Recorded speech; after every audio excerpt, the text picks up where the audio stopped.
आज कक्षा अष्टम के भैया बहनों के लिए व्याकरण से हम शब्द विचार पर अपना ध्यान आकृष्ट करने जा रहे हैं। आप पहले से भी शब्द के बारे में पढ़ते आ रहे हैं। आज हम विस्तार से विभिन्न दृष्टियों से शब्द भेदों पर दृष्टिपात करेंगे। शब्द विचार, जिसे शब्द प्रकरण भी कहा जाता है। विभिन्न दृष्टियों से शब्द भेद में पहला आधार है व्युत्पत्ति, रचना या बनावट की दृष्टि से। व्युत्पत्ति, रचना या बनावट की दृष्टि से शब्द के तीन भेद होते हैं। रूढ़ या रूढ़ी, जिन शब्दों का खंड सार्थक नहीं होता उन्हें रूढ़ी या रूढ़ कहते हैं। दूसरा है यौगिक और तीसरा है योग रूढ़। फिर से एक बार सुनिए। बनावट, रचना या व्युत्पत्ति की दृष्टि से शब्द के तीन प्रकार होते हैं। क्लियर हुआ? बनावट, रचना या फिर व्युत्पत्ति की दृष्टि से शब्द के तीन प्रकार होते हैं। रूढ़ी या रूढ़, जिन शब्दों का खंड सार्थक नहीं होता उन्हें रूढ़ या रूढ़ी कहते हैं। जैसे घर, राम, मकान, कान, नाक, हाथ, ये ऐसे शब्द हैं कि अगर हम इन्हें खंडित करते हैं तो इनका कोई अर्थ नहीं निकलता। जैसे घर, तो घ और र को अलग कर देंगे तो ये दो अक्षर हो जाएंगे। रा और म को अलग कर देंगे तो कोई सार्थक अर्थ नहीं निकलेगा, कोई अर्थ ही नहीं निकलेगा। उसी तरह कान, मकान, नाक, हाथ अगर एक साथ जुड़े हुए हैं, ना और क, ये दोनों अक्षर, तो अर्थ निकलता है, यह एक मुखांग है। उसी प्रकार हाथ, हा और थ मिलकर है तो अर्थ निकल रहा है। तो ये कैसे शब्द हैं जिन्हें खंड करने पर अर्थ नहीं निकलता। एक साथ हैं तब तो अर्थ देते हैं, लेकिन खंडित करने पर ये शब्द अर्थ नहीं देते। तो जो शब्द खंडित करने पर अर्थ नहीं देते, यानी जिन शब्दों का खंड सार्थक नहीं होता, उन्हें क्या कहते हैं? रूढ़ या रूढ़ी कहते हैं। ठीक है? ये अपने रूप के लिए रूढ़ हैं, इसी रूप में इनका अर्थ निकलेगा। अन्यथा इनके रूप में किसी तरह की विकृति आएगी या फिर उसे हम खंडित करेंगे तो ये अर्थ नहीं दे पाएंगे। चलिए, दूसरा है यौगिक। जो शब्द दो या दो से अधिक शब्दों के योग से बनते हैं तथा जिनका खंड सार्थक होता है उन्हें यौगिक कहते हैं। जिन शब्दों के खंड सार्थक होते हैं, यानी जिन्हें खंडित करने पर अलग अलग अर्थ निकल जाता है, तो जिन शब्दों को खंडित करने पर उनका अलग अलग अर्थ निकल जाता है, ऐसे शब्द हैं यौगिक कहलाते हैं। ऐसे शब्दों को हम यौगिक कहते हैं। ठीक है? जो शब्द खंडित करने पर अलग अलग अर्थ दे दें, यानी जिन शब्दों का खंड सार्थक होता है उन्हें यौगिक कहते हैं, वे शब्द यौगिक कहलाते हैं। जैसे विद्यालय, तो विद्यालय का अगर हम खंड किए तो विद्या जोड़ा लय, तो विद्या का भी अलग अर्थ निकल गया और आलय का अर्थ घर होता है, तो दोनों का अलग अलग अर्थ हो गया। उसी तरह वस्त्रालय, वस्त्र जोड़ालय, तो वस्त्र माने वस्त्र, कपड़ा, आलय माने घर, यहाँ भी खंडित करने पर अर्थ निकल गया। भोजनालय, भोजन आलय, कार्य आलय, कार्यालय, तो ये हो गए आपको यौगिक। और तीसरा है योग रूढ़। तो योग रूढ़ ऐसे शब्दों को कहते हैं जिन्हें अगर हम खंडित करें तो ये सामान्य अर्थ को छोड़कर एक विशेष अर्थ के परिचायक होते हैं, यानी ये एक विशेष अर्थ भी धारण करते हैं। सामान्य अर्थ के साथ साथ विशेष अर्थ के सूचक हैं, इन्हें हम कहते हैं योग रूढ़। जैसे जलज, तो जलज का अर्थ है जल में जन्म लेने वाला, अर्थात कमल। उसी तरह पाक में जन्म लेने वाला, पंकज। लंबा है उदर जिसका, लंबोदर। तो जलज, पंकज, यहाँ जलज कहने से कमल का बोध होता है, पंकज कहने से कमल का बोध होता है, लंबोदर कहने से लंबा है उदर जिसका, यानी गणेश जी का बोध होता है। उसी तरह चक्रधर, चक्र धारण करने वाले भगवान विष्णु का बोध होता है। गिरिधारी, पर्वत धारण करने वाले वृंदावन बिहारी लाल कृष्ण का बोध होता है। इसी प्रकार नीलकंठ अगर हम कहते हैं तो भगवान शिव का बोध होता है।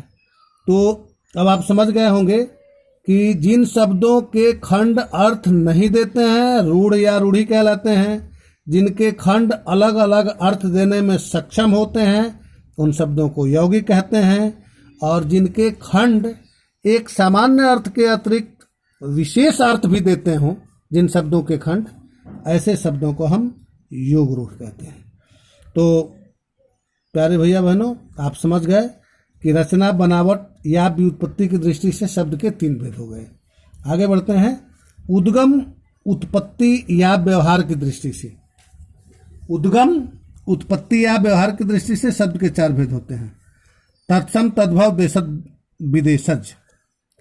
फिर से एक बार सुनिए। उद्गम, उत्पत्ति या व्यवहार की दृष्टि से शब्द के 4 भेद होते हैं। तत्सम, तद्भव, देशज, विदेशज। तत्सम, किसी भाषा के मूल शब्द को तत्सम कहते हैं। बहुत बच्चे अभी तक ये पढ़ते आ रहे होंगे कि संस्कृत भाषा के मूल शब्द को ही तत्सम कहते हैं। बात ऐसी नहीं है। किसी भी भाषा के मूल शब्द को हम तत्सम कहते हैं। हमारे यहाँ चूँकि संस्कृत भाषा से हिंदी की उत्पत्ति हुई है, इसलिए हिंदी के अधिकांश शब्द जो हैं वो संस्कृत भाषा के हैं।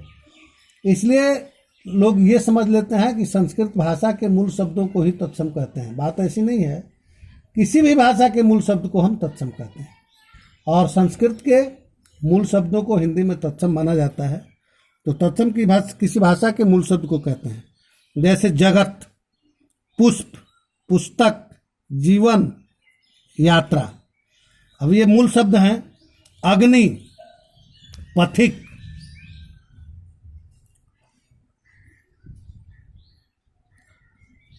पुष्प।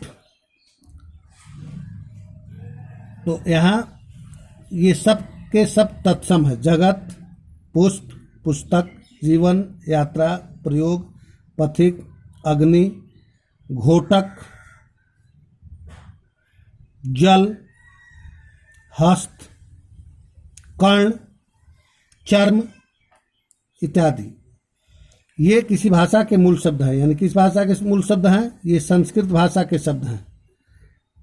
यानी संस्कृत के मूल शब्दों को ही हम तत्सम कहते हैं। जो शब्द संस्कृत भाषा से लिए गए हैं और हिंदी में भी उनका प्रयोग ज्यों का त्यों होता है। ऐसे भी आप समझ सकते हैं कि संस्कृत भाषा के वे शब्द जिनका उपयोग हिंदी में ज्यों का त्यों होता है उसे क्या कहते हैं?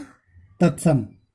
जैसे पुष्प, पुस्तक, जीवन, यात्रा, प्रयोग, पथिक, अग्नि, घोटक, जल, हस्त, कर्ण, चर्म, नासिका, जिह्वा, दंत इत्यादि। अब आइए तद्भव।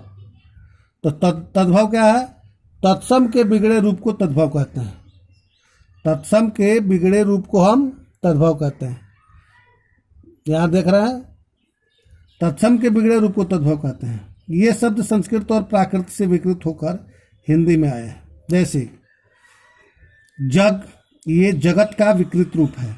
यानी सामान्य शब्दों में ऐसा भी समझ सकते हैं कि तत्सम के बिगड़े रूप को तद्भव कहते हैं। तत्सम के बिगड़े रूप को तद्भव कहते हैं। जैसे जगत का जो ये मूल शब्द है तत्सम का, जगत का बिगड़ा रूप क्या हो गया? जग। पुष्प का बिगड़ा रूप फूल हो गया। पुस्तक का बिगड़ा रूप क्या हो गया? ग्रंथ हो गया, है ना। उसी तरह यात्रा, कर्पूर का बिगड़ा रूप है। कर्ण से बिगड़ा रूप कान हो गया। जिह्वा से जीभ, दंत से दांत इत्यादि ये बिगड़े रूप हैं। तो तद्भव किसे कहते हैं? तो तत्सम के बिगड़े रूप को तद्भव कहते हैं। अब आइए देशज।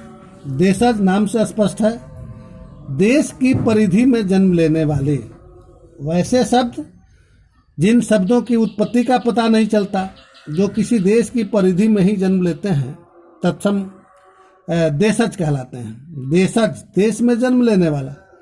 तो जिन शब्दों की व्युत्पत्ति का पता नहीं चलता अर्थात जिनके मूल रूप का पता नहीं चलता उन्हें देशज कहते हैं। जैसे डिबिया, ढेबरी, पगड़ी, पलंग, ये कैसे शब्द हैं? देशज शब्द हैं। लमटेन, इन शब्दों की भी उत्पत्ति का पता नहीं चलता। अब विदेशज है, जिन शब्दों का जन्म विदेशों में हुआ उन्हें विदेशज कहते हैं। अंग्रेजी के सारे शब्द जैसे hospital, doctor, station, table, copy, काफ़ी इत्यादि। अरबी के शब्द हैं असर, किस्मत, ख्याल, दुकान, मदद इत्यादि। फारसी के शब्द हैं आराम, अफसोस, किनारा, गिरफ्तार, गिरह, ये सब फारसी के शब्द हैं। जैसे तुर्की के कुछ शब्द हैं कैची, कुल्ली, चेचक, तमगा, तोप, तलाश, बहादुर, मुगल, लफंगा, सौगात, चमचा, ये सब तुर्की भाषा के शब्द हैं।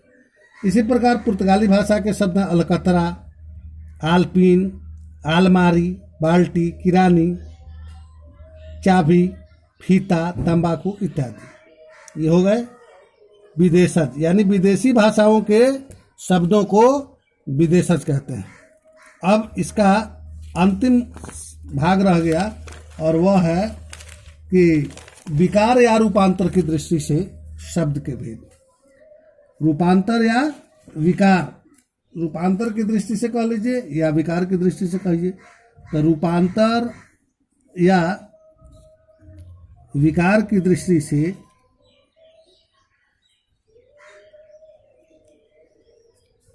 शब्द के दो भेद होते हैं।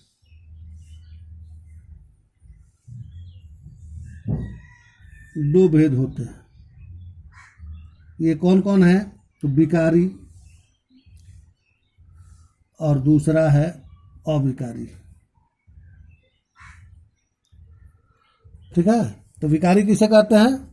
विकारी, विकारी, विकारी को हम अव्यय भी कहते हैं। विकारी या अव्यय, तो जिन शब्दों पर लिंग, वचन, कारक, पुरुष आदि का प्रभाव नहीं पड़ता है उन्हें क्या कहते हैं? विकारी है। जिन शब्दों पर लिंग, वचन, पुरुष, कारक आदि का प्रभाव पड़ता है, सुधार कर लीजिए, जिन शब्दों पर पड़ता है उन्हें कहते हैं विकारी और जिन पर नहीं पड़ता है उन्हें कहते हैं अविकारी। फिर से सुनिए, विकारी कैसे शब्द होते हैं जी? विकारी को अव्यय नहीं कहते हैं, अविकारी को अव्यय कहते हैं। फिर से इसको समझिए, विकारी जिन शब्दों पर लिंग, वचन, पुरुष, कारक आदि का प्रभाव पड़ता है उन्हें विकारी,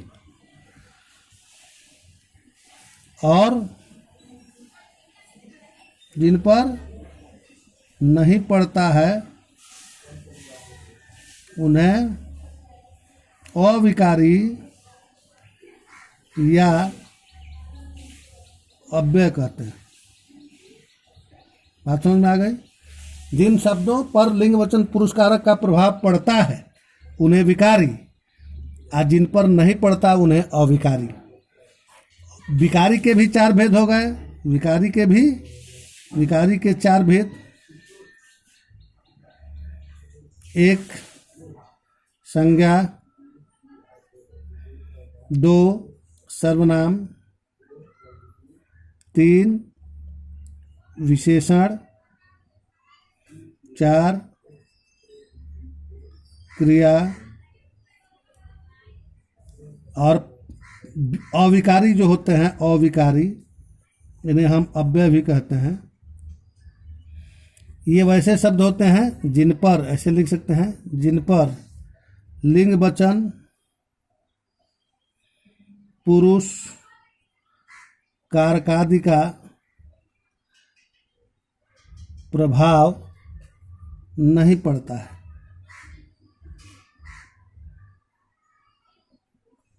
उन्हें क्या कहते हैं? अविकारी।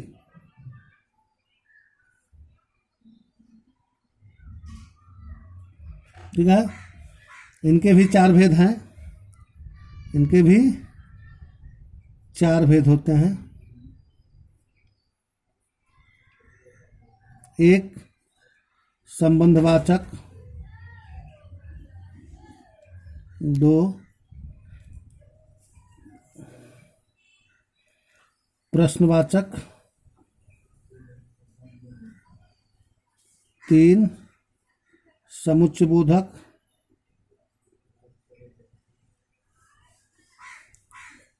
4 विस्मय आदि बोधक।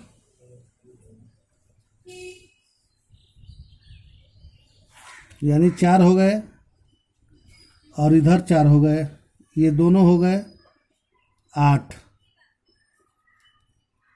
इन्हें ही हम अंग्रेजी में पार्ट्स ऑफ स्पीच कहते हैं। बात समझ में आ गई? आज हम लोगों ने विभिन्न दृष्टि से, विभिन्न प्रकार से शब्द भेद पर हम लोगों ने विचार किया। रूपांतर या विकार की दृष्टि से 2 भेद हो गए। उत्पत्ति, उद्गम या व्यवहार की दृष्टि से शब्द के 4 भेद होते हैं। व्युत्पत्ति, रचना या बनावट की दृष्टि से शब्द के 3 भेद होते हैं। इन सभी भेदों को आपको समझ लेना है, याद कर लेना है। आगे की बात हम अगले एपिसोड में करेंगे। धन्यवाद।